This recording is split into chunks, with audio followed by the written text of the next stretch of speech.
Amém. Deus seja louvado por essa oportunidade que nós temos de estar na casa do Senhor, na presença do Senhor. Antes de abrirmos a palavra do Senhor, são 8 horas em ponto, eu gostaria que você colocasse a sua Bíblia no banco, liberasse as suas mãos. Eu não sei você, mas eu comecei o dia hoje listando a quantidade de motivos que eu teria para não estar aqui. E talvez você também tenha um punhado deles. Mas, e o meu marido chegou hoje, eu falei, hoje eu estou só pela graça. Ele falou, é a graça que te basta. Porque o poder de Deus se aperfeiçoa na nossa fraqueza. Então eu gostaria que você fechasse os teus olhos. Em sinal de rendição e adoração ao Senhor, levantasse as suas mãos, ou colocasse ela no coração, ou aonde você pudesse expressar a sua rendição ao Senhor. Eu não sei como você adentrou aqui, mas eu sei que o Espírito Santo tem algo para falar conosco nesta noite. E assim como foi falado na oração, meu pedido é que o Senhor fale aquilo que está no coração dele. Então, independente do punhado de motivos que você tinha para não estar aqui, eu quero que você cante esse hino comigo, lembrando que o motivo de nós estarmos aqui é Ele. Porque dele, por Ele, para Ele são todas as coisas. Diga mais uma vez ao Senhor. Porque dele, por Ele, para Ele são todas as coisas. Só para reforçar isso no seu coração, diga mais uma vez. Porque dele, por Ele, para Ele são todas as coisas. Nós nos rendemos a Ti, Senhor, mais uma vez. Porque dele, por Ele, para Ele são todas as coisas. A Ele a glória,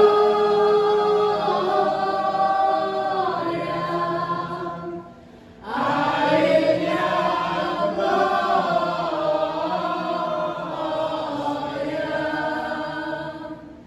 a Ele a glória,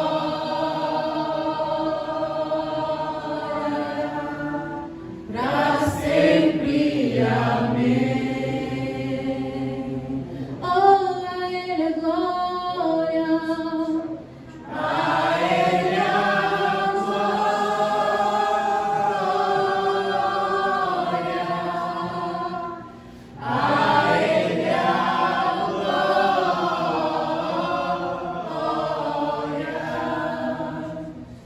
a Ele a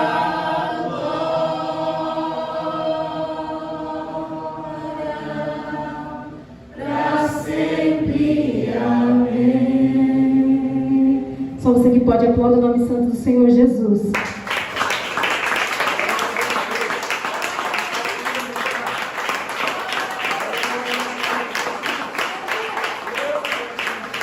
Senhor, continua sendo digno de toda honra, de toda glória, de todo louvor, de toda adoração. E nós rendemos graças a Ti, Senhor.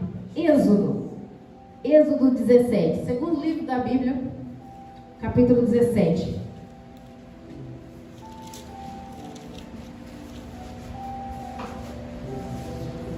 O tema da campanha que nós estamos fazendo dos 12 dias é águas que saram. E o tema que me foi proposto, que me foi direcionado, está em Êxodo 17, versículo 6. Ferido para saciar a sede da alma.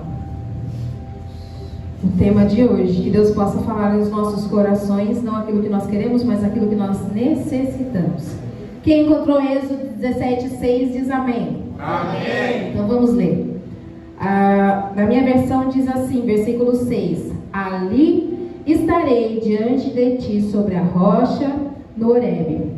Bate na rocha e dela sairá água para que o povo possa beber. E assim fez Moisés diante dos anciões de Israel. Eu não sei como está a sua versão, mas eu quero que você repita comigo o seguinte: ali estarei diante de ti, sobre a rocha. Amém. Aí você olha para a pessoa que está do seu lado e fala assim: vem para a rocha. Amém. Os irmãos podem se assentar, tendo liberdade de adorar e bendizer o nome santo do Senhor Jesus. Livro de Êxodo, segundo livro aqui, como eu mencionei, da Bíblia, é um livro praticamente dividido em duas partes. A primeira parte, do capítulo 1 até o 19, nós vemos muito contexto histórico. Então a gente vai ver o primeiro capítulo ali, um resumo do povo que ficou no Egito. Foram 430 anos cativos como escravos lá no Egito. Daí em diante a gente vê muito a história de Moisés, do nascimento, posicionamento dele, o agir de Deus na vida dele, os questionamentos que ele fez a Deus nesse período: mas sou eu mesmo? Sou eu que vou? Eu tenho que ir? Não, mas sou eu mesmo? E vários questionamentos. Dessa forma o Senhor falou: eu vou você, vou escolher você, vou levantar você. E chama ele, e a gente vê também o embate com o faraó, dessa, vamos dizer assim, negociação para a libertação do povo de Deus. Então tem todo um contexto histórico do capítulo 1 ao 19. E do 20 até o final, que é o 40, é a parte mais legislativa, a instituição de leis e o direcionamento para esse povo que ficou esses 430 anos no Egito. Esse capítulo que a gente acabou de ler, esse versículo que a gente acabou de ler, está dentro do capítulo 17, que narra um episódio que aconteceu nessa trajetória. O faraó já tinha liberado o povo, depois das pragas, depois de todo o embate ali, o agir de Deus, e o povo já está caminhando rumo à terra prometida. E nós estamos aqui no capítulo 17. Por que eu estou dizendo isso? Porque até chegar ao capítulo 17 teve muita história. Correu muita água, teve muita situação. E quando chega aqui no versículo 17, eles já estão saindo do deserto de Sim e chegando para acampar em Refidim. Eu acredito que quando você sai do deserto, qualquer outra cidade que você vai ver já é melhor, né? Porque deserto é o quê? Areia, areia, areia, areia, areia, areia, calor, calor, calor, calor, calor, calor. É isso que a gente imagina, né? E eu acredito que quando eles estavam saindo, eu falei: uau, vamos acampar aqui. Só que um detalhe: não tinha água naquela cidade.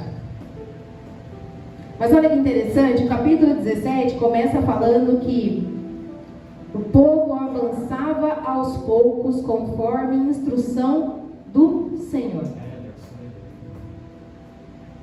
E daí você pode pensar: nossa, mas o Senhor mandou parar num lugar que não tem água.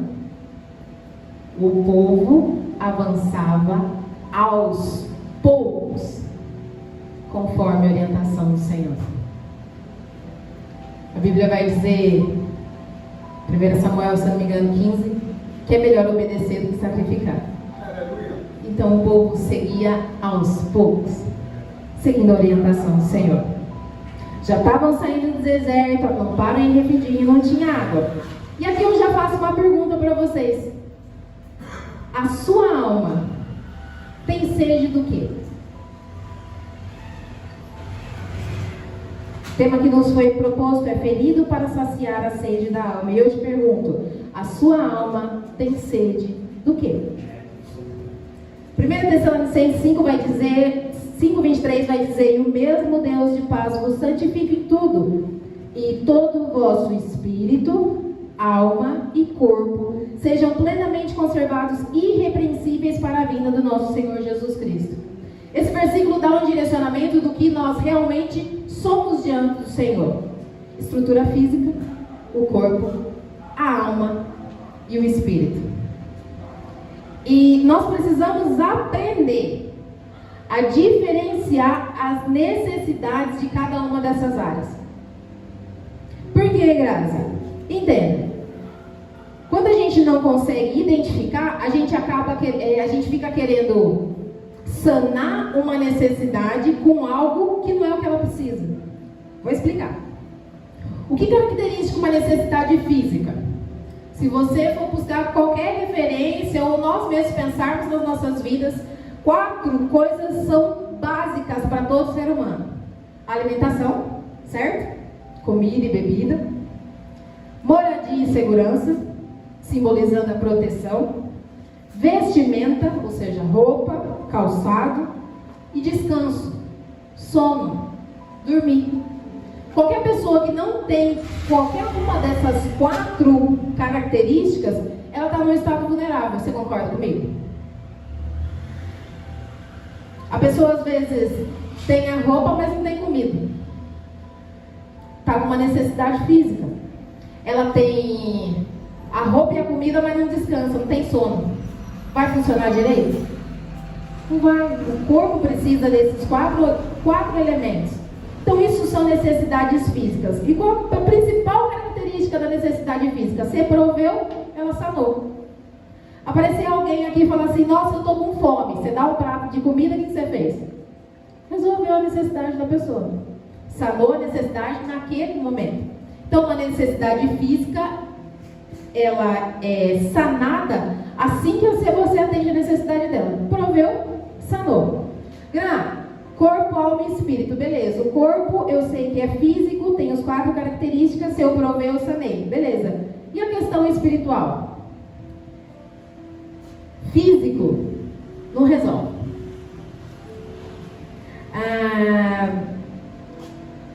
Não há dinheiro, não há poder, não há reconhecimento que sane uma necessidade espiritual.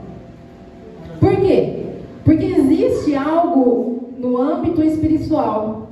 Eu tento colocar em figuras na minha cabeça, né? Eu imagino assim, o âmbito espiritual aqui e um buraco.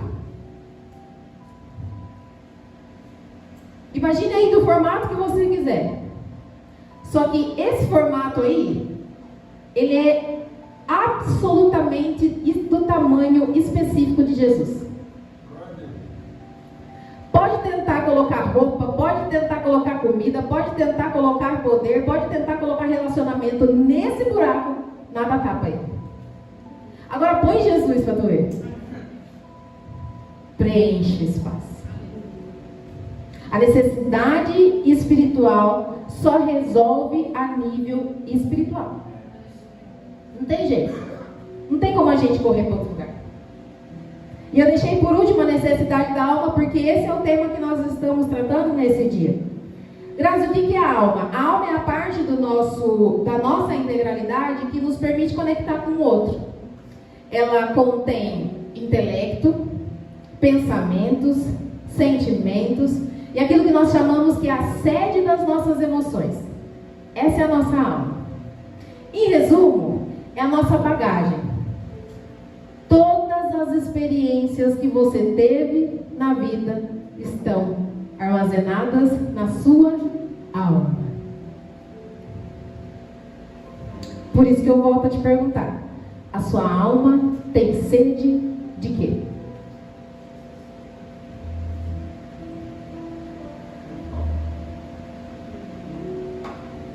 Se a alma é a bagagem das nossas experiências, será que a nossa alma tem sede de cura? Ela pode ter sede de cura dos traumas, de angústias, de medos, às vezes não de já, mas coisas que nós passamos e continuamos carregando na nossa alma. Às vezes a sua alma pode estar com sede de perdão. Às vezes a sua alma pode ter sede de paz. Às vezes o caminho até chegar aqui foi tão, não vou dizer seco, mas vivido no conta-gota, que a sua alma tem sede de prosperidade. Prosperidade é de você olhar para as áreas da sua vida, ver que tudo está fluindo bem, conseguir desfrutar disso e agradecer ao Senhor por isso. Talvez a sua alma tenha sede de fecundidade. Eu vou levar aqui nos dois sentidos da palavra. No sentido sentimental, amoroso, de querer um relacionamento, de querer conviver com alguém e formar família e procriar, como diz a palavra. Ou no sentido espiritual, de gerar vida. Estar perto de pessoas e transbordar de tal forma que gere vida. Por que a gente precisa aprender a identificar e diferenciar a real necessidade da nossa alma? Pensa comigo. O povo ficou 40 anos peregrinando no deserto. Só que, se a gente for olhar a escritura, do capítulo 1 até aqui os 17 que a gente leu, eles não padeciam de nenhuma necessidade física. Lembra que eu falei necessidade? Surgiu a necessidade, você sanou, acabou. Por que eu falo que eles não padeciam de necessidade física? Porque deu fome o Senhor, está aqui a comida. Tô com sede, está aqui a água. Ah, mas a roupa, pode continuar com a que você está, que vai crescer no seu corpo. Ah, mas e descansar, a gente precisa descansar. Vou direcionar vocês a um lugar para vocês acamparem. Ah, mas e proteção? De dia tem coluna de nuvem, de noite tem coluna de fogo. Não tinha necessidade física. Capítulo 13, versículo 1, 21 e 22 vai dizer assim: e a coluna de nuvem não se distanciava do povo de dia, nem a coluna de fogo de noite, e o Senhor ia à frente deles. E quando eu comecei a meditar isso, eu fiquei, se não tinha necessidade física, por que então uma das expressões que mais se repetem em todo esse processo, que é mencionado na Bíblia até nós chegarmos aqui, se a gente continuar lendo, a gente vai continuar vendo essa expressão, e o povo murmurou.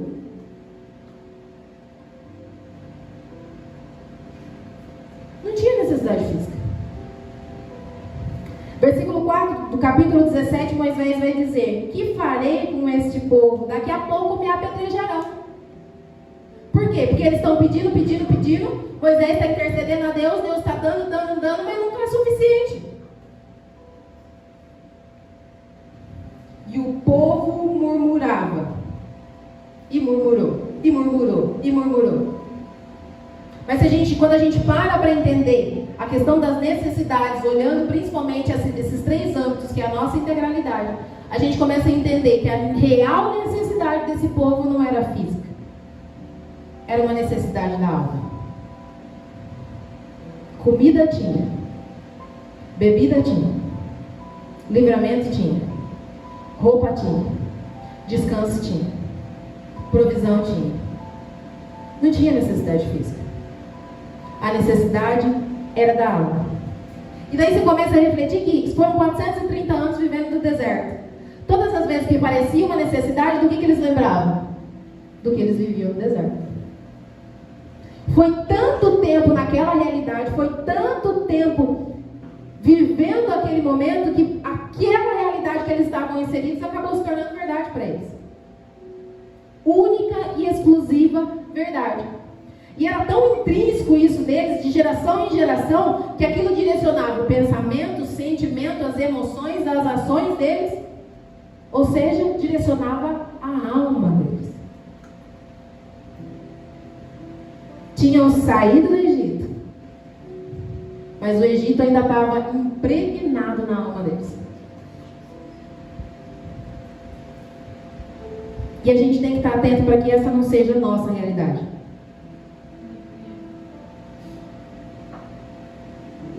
Todas as vezes que eu medito na palavra do Senhor, aprendi isso com uma professora minha. Ela fala assim: ó, Gra, no final você fala assim, e eu com isso?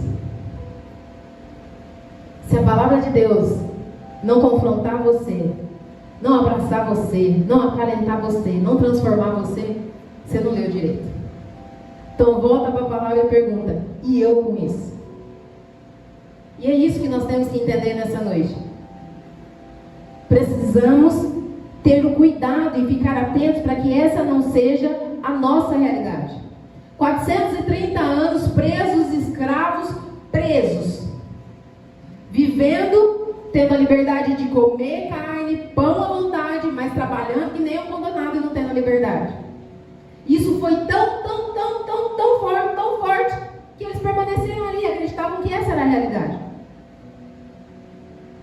E como é que a gente traz isso para a nossa vida hoje? Analisa qual que é a real necessidade da sua alma. Quais são os anseios que tem questionado o seu coração? E começa a se perguntar como que você tem agido diante as adversidades. Às vezes a gente está tão acostumado a fazer uma coisa porque a vida inteira a gente fez dessa forma, a nossa alma está tão impregnada a fazer dessa forma, que a gente não para analisar a questão e falar, opa, isso daqui é anseio da minha alma. Aí porque eu sempre fiz assim, eu sempre resolvi assim, e daí quando eu venho para a igreja eu quero resolver assim também.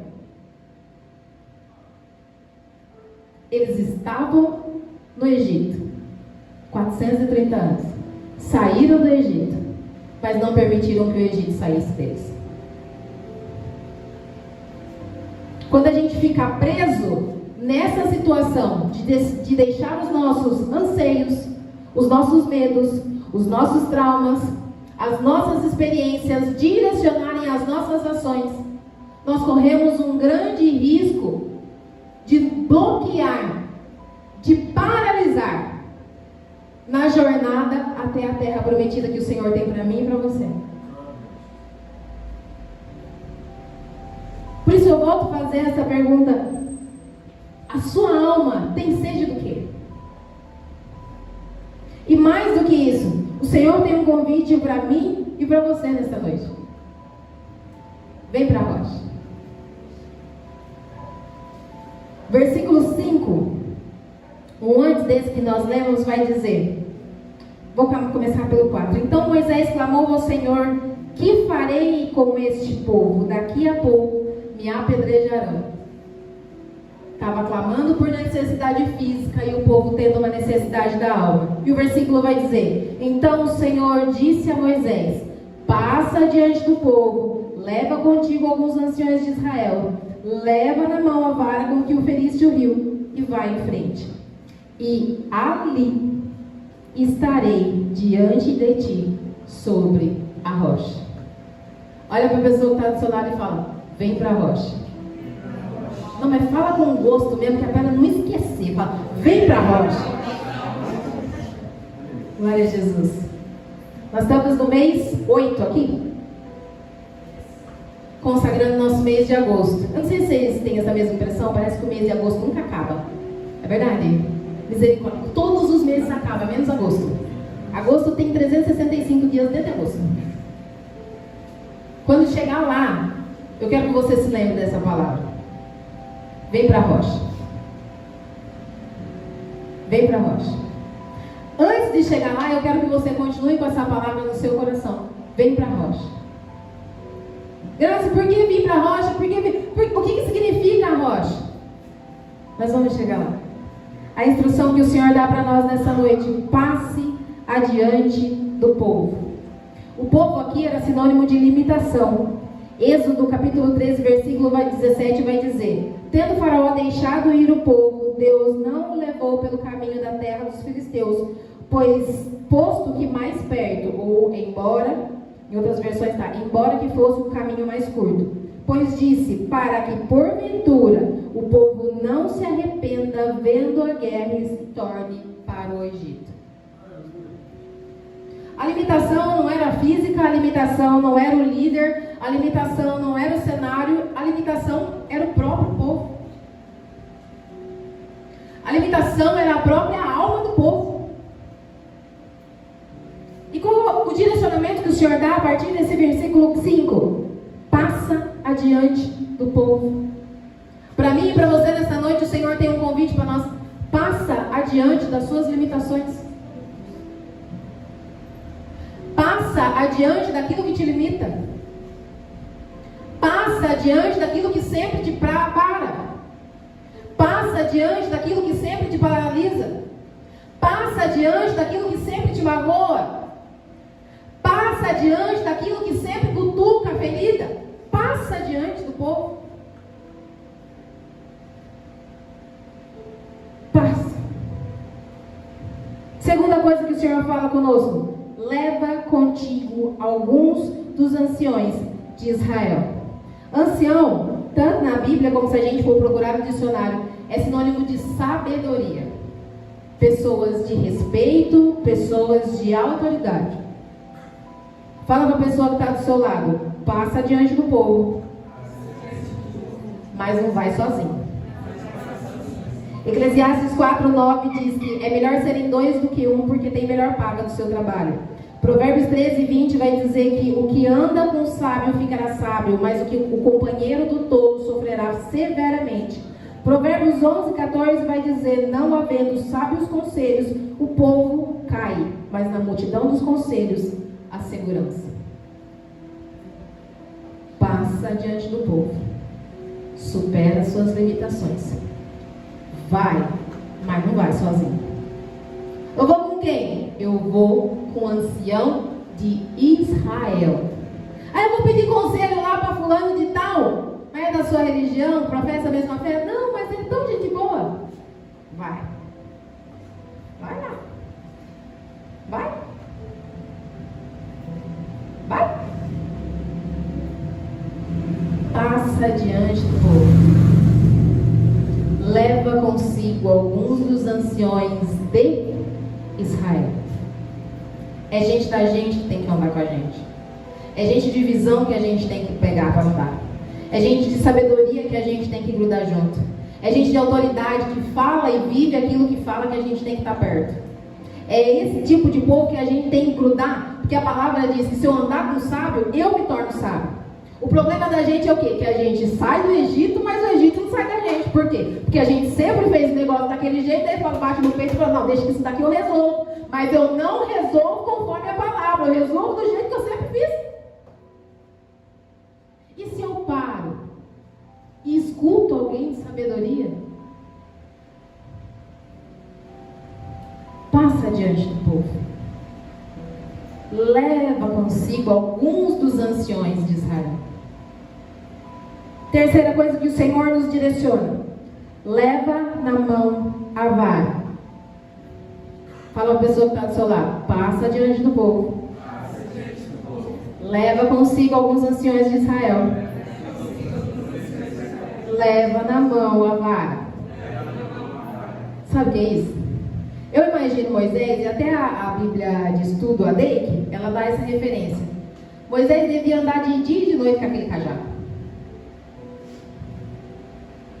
Era o que ele tinha e estava de dia e de noite. Se precisava usar, está ali. Está vendo essa vara que está na tua mão? Toca no mar que ele vai abrir. Está vendo essa vara que está na mão? Toca na rocha que ela vai jorrar água. O que significa isso para a nossa realidade? Vai com aquilo que você tem. Ah, mas sabe o que é, pastor? Vou esperar a oportunidade certa para eu ir fazer.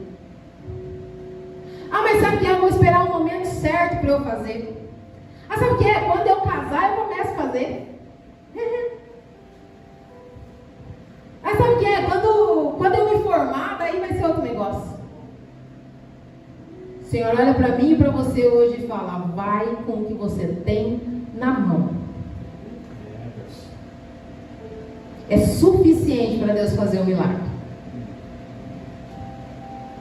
Não, espere o momento certo, ferramenta melhor, oportunidade melhor. Se Deus falou para ir, só vai. Ali estarei diante de ti sobre a rocha.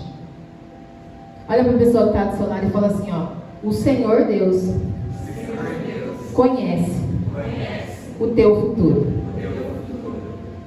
É isso. Por que a gente pode confiar nas promessas? Porque Ele já está lá. Se Ele falou que a gente vai chegar lá, a gente vai chegar lá. Se a gente obedecer, a gente vai chegar lá. Se a gente se humilhar diante da presença dEle, a gente vai chegar lá. Confia. Não estamos sozinhos. Não somos desamparados. Filipenses 4, 6 e 7 vai dizer: não andeis ansiosos de coisa alguma, antes as vossas petições sejam em tudo conhecidas diante de Deus pela oração e súplicas de ação de graças. E a paz de Deus, que excede todo entendimento, guardará os vossos corações e os vossos sentimentos em Cristo Jesus. Versículo 19 desse mesmo capítulo vai dizer: e o meu Deus, segundo a sua riqueza em glória, há de suprir em Cristo Jesus cada uma das nossas necessidades. Olha para a pessoa que está do seu lado e fala: vem para a rocha. Aleluia, Jesus. Rocha é sinônimo de Cristo. A rocha aqui representada, ferida para jorrar água, é a tipificação do Cristo que se entrega em meu e em seu favor. Isaías 53, versículo 4, a parte A, vai dizer: verdadeiramente Ele tomou sobre si as nossas enfermidades e levou sobre si as nossas dores. E o versículo 5 vai dizer: mas Ele foi ferido por causa das nossas transgressões e moído pelas nossas iniquidades. O castigo que nos traz a paz estava sobre Ele, e pelas suas pisaduras nós fomos sarados. Você pode aplaudir ao Senhor por isso? Meu Deus.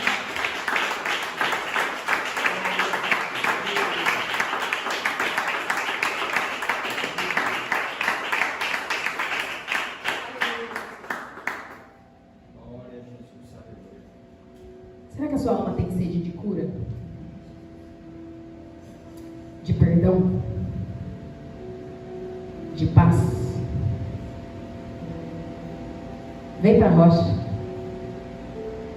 Tem sede de prosperidade? De segurança? De fecundidade? Vem para a rocha. Tem coisas que é só o Senhor Jesus que pode dar. Necessidades físicas não vão sanar os anseios da alma, mas as necessidades espirituais podem sanar. Se Jesus preencheu o espaço dele no seu coração, ele pode sanar todas as necessidades que você possa ter. Deuteronômio 32, versículo 4 vai dizer: Ele é a rocha, as suas obras são perfeitas e todos os seus caminhos são justos. É Deus fiel que não comete erros, justo e reto Ele é. Salmo 18, versículo 2, é uma declaração que nós devemos fazer ao Senhor. O Senhor é minha rocha, a minha fortaleza, o meu libertador. O meu Deus é o meu rochedo em quem eu me refugio. Salmo 62, versículo 6, somente Ele é a minha rocha e a minha salvação. Ele é a minha torre segura, não serei abalado. O Senhor Jesus Cristo foi ferido para saciar as necessidades, a sede da nossa alma.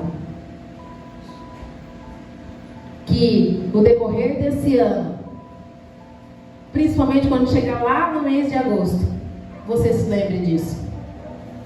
Nós não estamos sozinhos. O Senhor nos convida a passar adiante das nossas limitações, a andar com pessoas sábias, a fazer o que precisa ser feito com aquilo que a gente tem no momento e confiar nele, porque ele conhece o nosso futuro. Amém? Os irmãos, por gentileza, se coloquem de pé. Essa foi a palavra que o Senhor colocou no meu coração e eu gostaria que você aplaudisse o nome santo do Senhor Jesus.